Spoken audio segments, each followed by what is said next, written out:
the concept of Prime Minister. So here the Prime Minister of India at the time of his or her appointment need not necessarily be a member of one of the houses of the Parliament, but must become a member of one of the houses within the 6 months. There is a kind of provision that either the Prime Minister or any Minister of India who are not a member of both Lok Sabha as well as that of the Rajya Sabha. For example, let's take a person who is called the X, who is not a member of Lok Sabha as well as not a member of the Rajya Sabha. But this particular person can become the minister in the union government level. How? This particular person who is not a member of both Lok Sabha and Rajya Sabha but can become the minister, whereas this particular person can become the minister who will be appointed by the President of India on the advice of the Prime Minister. Though he is not a member of Lok Sabha or the Rajya Sabha, this person, after getting appointed as the minister, has to become any member of either Lok Sabha or that of the Rajya Sabha. So any strange person who is not a member of Lok Sabha or Rajya Sabha can become the minister, and after becoming minister, he has to join as a member of either Lok Sabha or Rajya Sabha.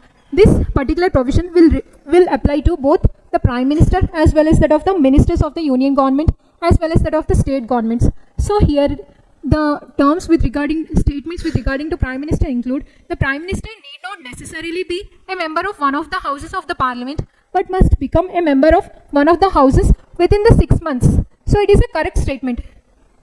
Followed by: need not necessarily be a member of one of the houses of the Parliament, but must become a member of Lok Sabha. It is not mandatory that he has to become only the member of the Lok Sabha. There is an option that he can become the member of Lok Sabha or that of Rajya Sabha. So second one is incorrect statement. He must be a member of houses of the Parliament, followed by he must be a member of the Lok Sabha. So option A is the correct statement. Consider the following statements. Jawaharlal Nehru was in his 4th time as the Prime Minister of India at the time of his death. So let's see the different reigning years of the Jawaharlal Nehru, which includes he reigned from 1947 to 1952, followed by 1952 to 1957, and again from 1957 to 1962, followed by 1962 to 64. So this is the first term, second term, third term, and again the 4th term. During the 4th term, he died. That is, while ruling from 1962. Actually, he has to rule up to that of 1967, but he died in the year of 1964. That is, during which term? 4th term. So it has mentioned that Jawaharlal Nehru was in his 4th term as the Prime Minister of India at the time of his death. It is a correct statement. There is the Jawaharlal Nehru represented Raebareli constituency as a member of the Parliament. It is an incorrect statement. It is the Indira Gandhi who has represented this particular constituency at the Parliament level. So second one is an incorrect statement. So let's cross this option. Followed by as we also know that first one is a correct statement. So let's strike this one because we already know that first is definitely a correct statement. So there is no need to consider this option. Followed by the first non-Congress Prime Minister of India assumed the office in the year of 1977. That means in the 1977 is the first year, that is after the emergency. It is during this particular year the first non-Congress government has been constituted. That is the Janata Party under the Prime Ministership of Morarji Desai. So it is again a correct statement. So answer is 1 and 3. Option D is the correct statement.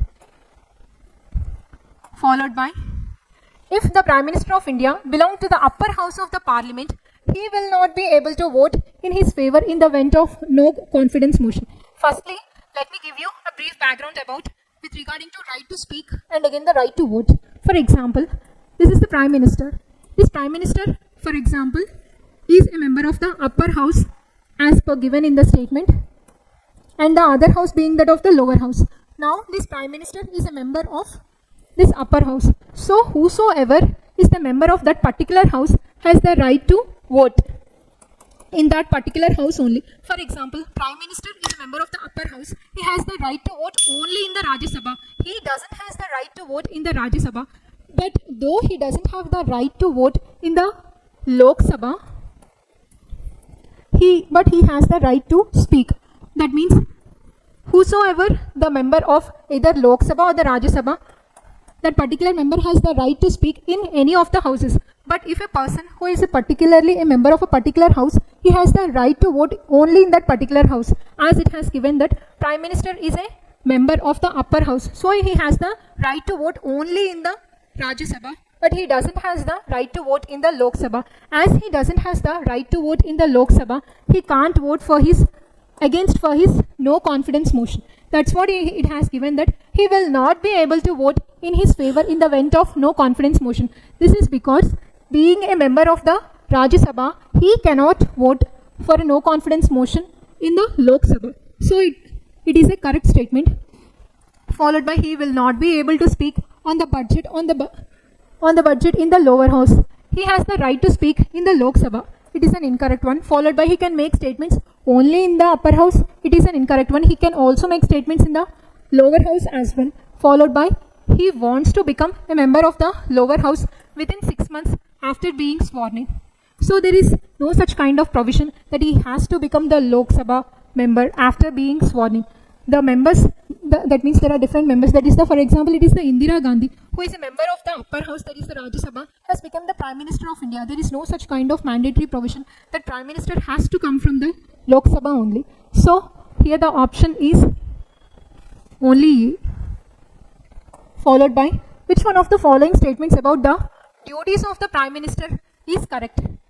He is free to choose his minister only from among the members of either house of the Parliament. He can choose his cabinet after consulting the President of India. Followed by he has the full discretion in the choice of the persons who are to serve as the ministers as the cabinet. Followed by Prime Minister has only limited power in the choice of his cabinet colleagues because of the discretionary powers vested with the President of India.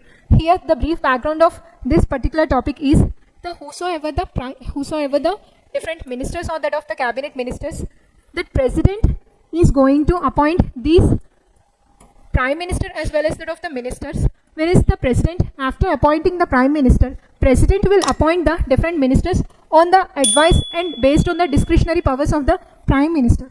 So it doesn't mean that Prime Minister will going to consult the President. Prime Minister has the full discretionary powers in terms of who is going to be a particular minister. So it is the option C, that Prime Minister has the full discretion in the choice of persons who will be going to serve as the ministers. Followed by, with reference to Union Government, consider the following statements. The ministries and the departments of the Government of India are created by the Prime Minister on the advice of the Cabinet Secretary. Here it is again incorrect statement. It is the Prime Minister's full discretionary power. He do not going to take any advice from either from the Cabinet Minister nor from that of the President. So first one is an incorrect one. Followed by each of the ministers is assigned to a minister by the President of India on the advice of the Prime Minister. So it is a correct statement because the ministers will be appointed by the President on the advice of the Prime Minister. So second one is a correct statement.